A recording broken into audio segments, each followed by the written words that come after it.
people, everything new under the sun here. Thanks for watching. I'm going to do a video which is a quick kind of off-the-cuff comparison of Camtasia for Mac, ScreenFlow, iMovie, Final Cut Pro. Now they're all video editing, pieces of video editing software, of course. Camtasia for Mac and ScreenFlow are more obviously for screencasting, recording your screen and using your webcam. And iMovie and Final Cut are really for video editing, post-processing stuff. I will probably do the cost of each at the end, so I'll try and remember to do that. What we're looking at right now is Final Cut Pro, and obviously Final Cut Pro is the software that every Mac user worth his salt uses if he does any sort of video editing. And so I've got the trial. I've got the trial for all these pieces of software actually. The Final Cut Pro is a little beyond what I need right now, but I actually found it's actually quite similar to iMovie. And so currently I'm running a 2008 MacBook Pro. I got only 4 gigs of RAM. I've got I'll show you the specs real quick so that you can get an idea for what I'm actually using it with. So 15-inch early 2008 MacBook Pro at 2.6 gig Intel Core Duo 2 Duo processor, 4 gig of RAM. I'd like to increase that to 6, but I haven't yet. The graphics card is a GeForce 8600M GT5 with 512 megabytes of RAM. So it's kind of the high-end motherboard for the 2008, the early 2008 MacBook. I've just got the standard display attached to it, and why that's significant is because there is an option in Final Cut Pro, I guess, to use multiple monitors, which is kind of handy. I don't know if there are other ones, but and for whatever reason, for what it matters, I'm running 256 gig solid-state drive SSD for the main boot drive, and a 500 gig spindle drive, which in this day and age, that's not very much space at all. 750 gigs total. That's neither here nor there. And of course, I've got 2 gigs in each slot for memory. So the first thing I want to look at, and I have all these loaded up here along the side. For full disclosure, I'm currently using Screencast-o-matic, the icon in the bottom left that you see there lit up. I'm currently using this for all my screencasting videos. The reason is it's cheap. It's $15 a year for the full software, which is really nice. And actually, it's $15 one time. If you want the support going forward, then you have to keep paying $15. But the one-off works, and it allows, I'm not going to compare this with them, but it allows screen recording of the screen and the webcam like you're seeing right now at the same time. And it does basically everything, although it's a little bit more primitive in its interface and options, but it exports to YouTube, and it does 720p videos, and it just does 1080 videos. It does all the standard stuff. The transitions are a bit more primitive. The options, the annotations are a bit more primitive than these more expensive software packages. What was I going to say that was it doesn't. The one major difference here, at least the way what I was looking for, was green screen.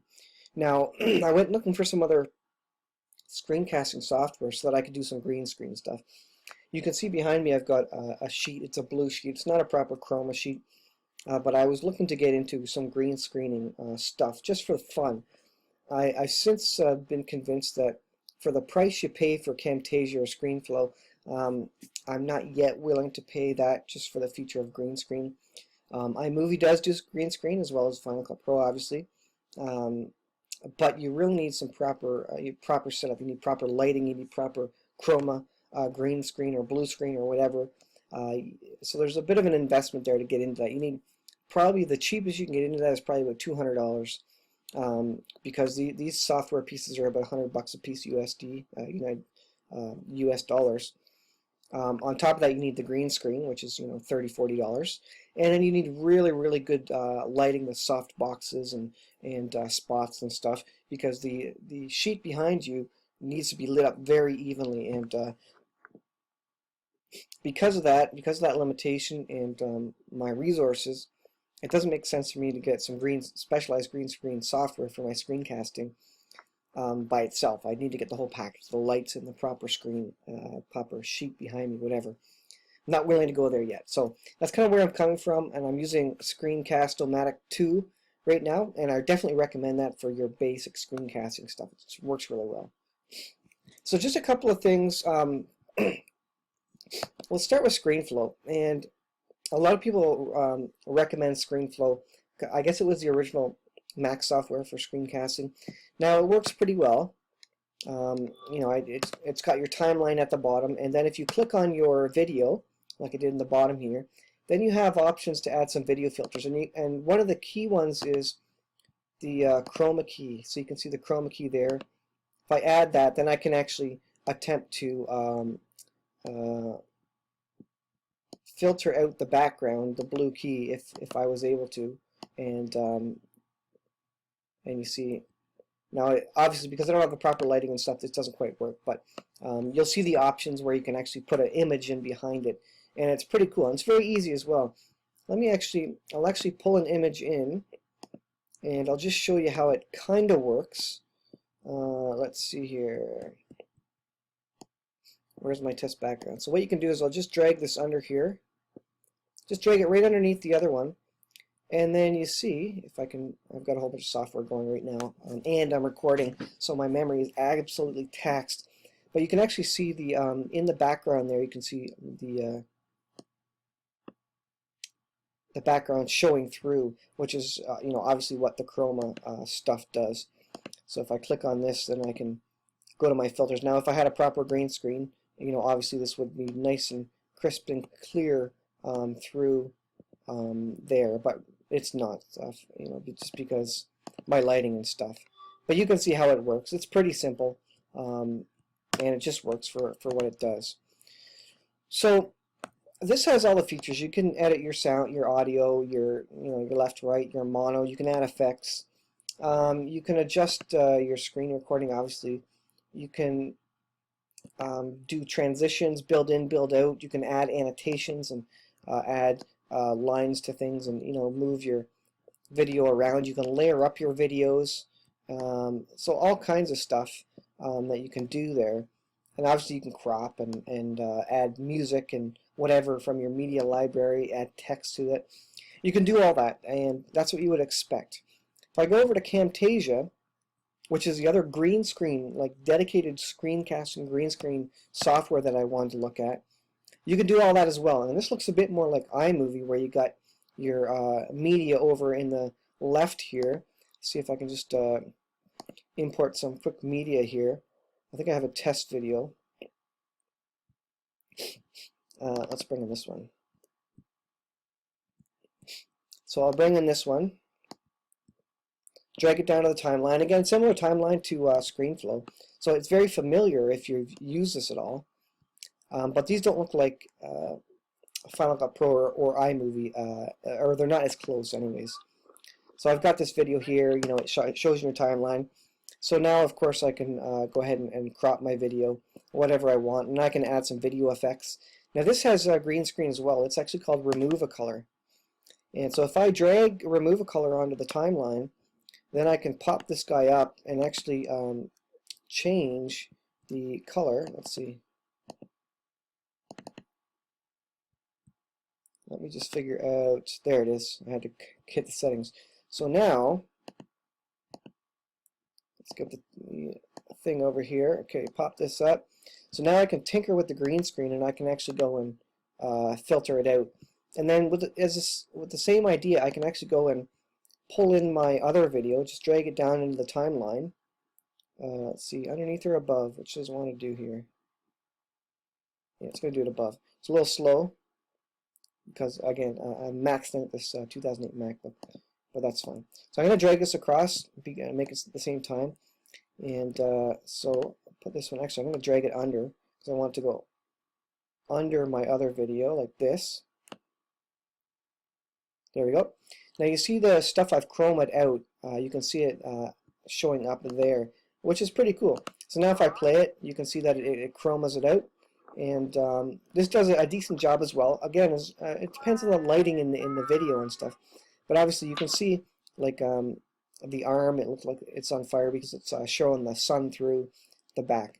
So the chroma is pretty cool here, but again, to do it properly, you need really proper lighting, and you need, if I was to take a video with my webcam, I'd need some proper chroma key, muslin chroma key backdrops, and really a lot of lighting, because any sort of shadows in the back will cause problems.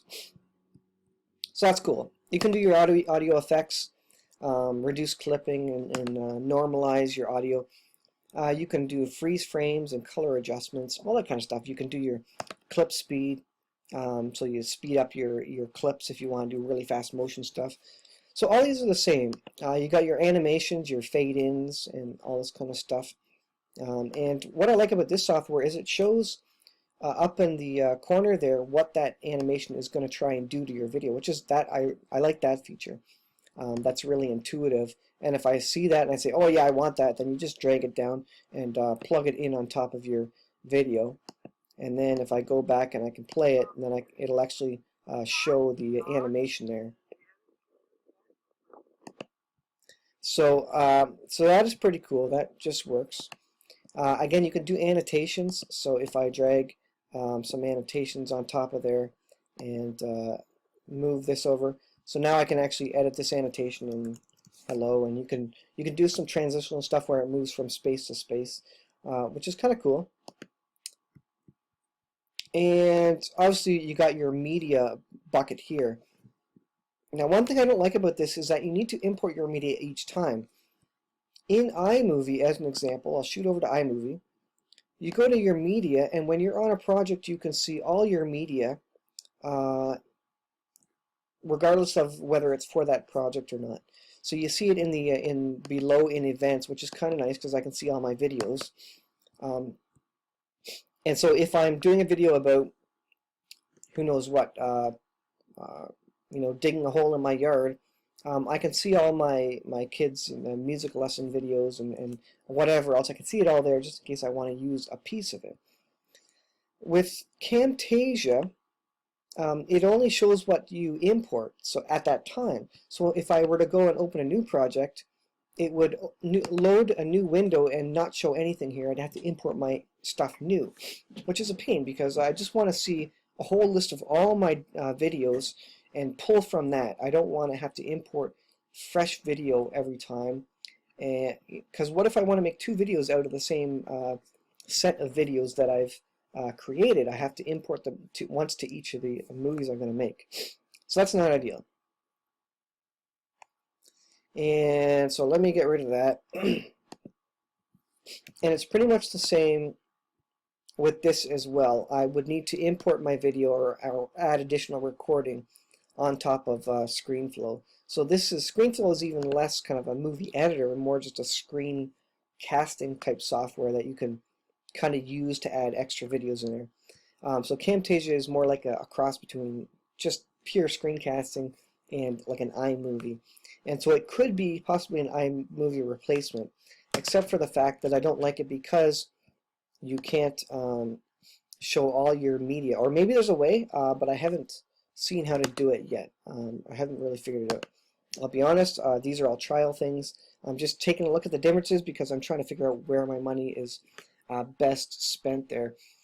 Now, one thing about ScreenFlow as well is that it will only record the full screen. So the full screen edge to edge with all the icons. You cannot select just a portion of the screen. And they use this as, they call it a feature, because then what you do in post-processing is you crop your video down to just the stuff you want to see. The reason they do that is because if you're switching windows and they're in different sections of the screen, then you may want to recrop it post-processing so that you're not seeing a whole bunch of the screen all over the place. Whereas if you simply select a 480p window in front of your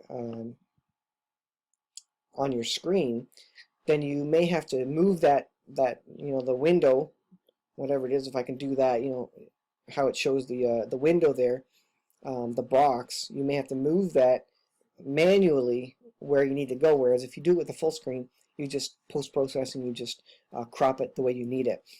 I don't like that, to be honest. I like to use my screen real estate for other things like notes, and so I'll have maybe a keynote up in this corner here, and some notes over on the other side for like my Bible prophecy updates as an example. So Camtasia does allow you to record the screen in 720 or 480. So it'll actually select a portion of the screen to show, and it's under there on the configure recording. No, this I hit the wrong one there. Let me try this one. Yeah, it's going to say start recording. Yeah, I don't want to do that because I'm recording right now with screencast-o-matic. Is it still recording?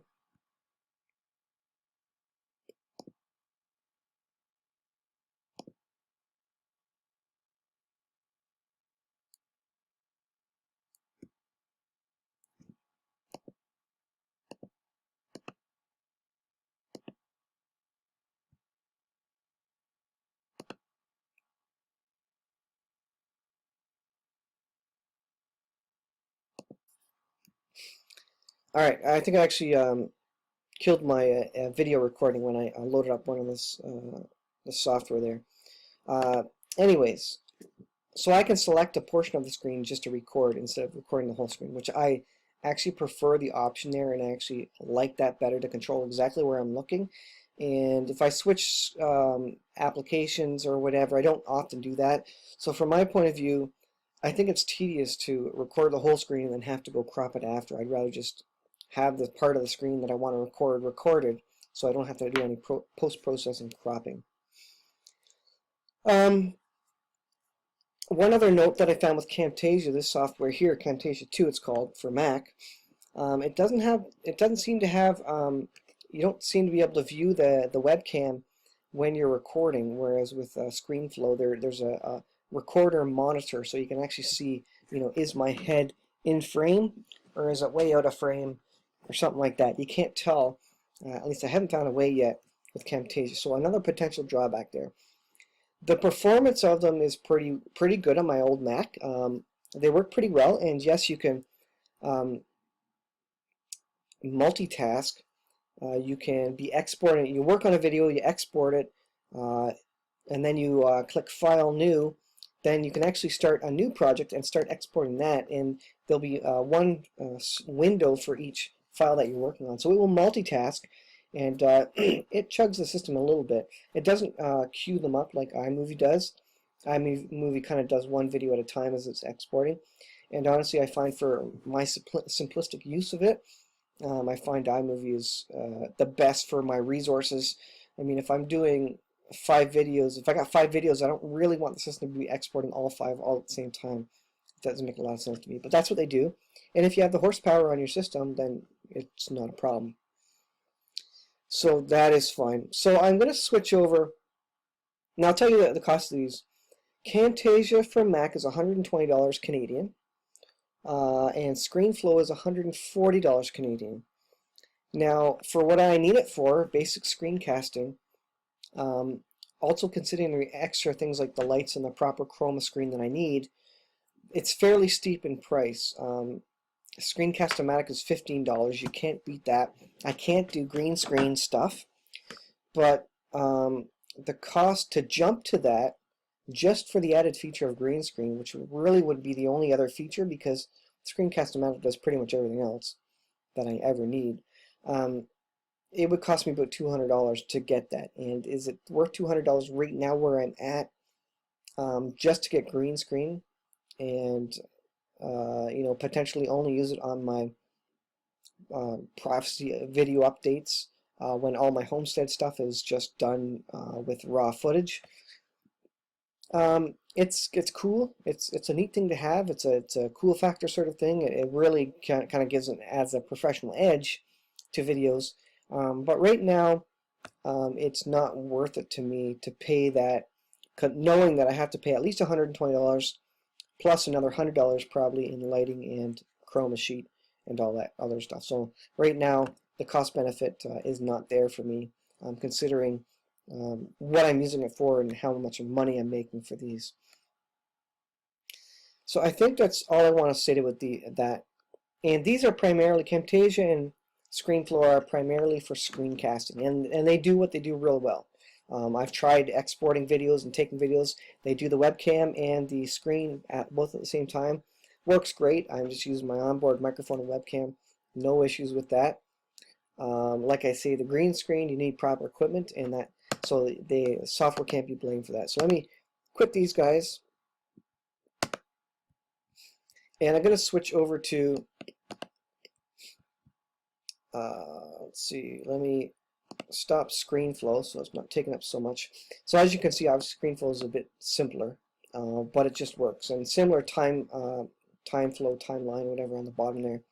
If you've used video editing software, it pretty much makes sense. All the common features are there, graphical transitions and all that. So thanks for watching, guys. I'm going to cut this video in half. It's pretty long. It's 40 minutes total, so I'm going to cut it at about the halfway mark, 20 minutes or so. So catch up on part 2, and I'll continue on with iMovie and Final Cut Pro and give you my final thoughts on it. Thanks for watching, and please subscribe if you haven't yet, and we'll talk to you in the next video.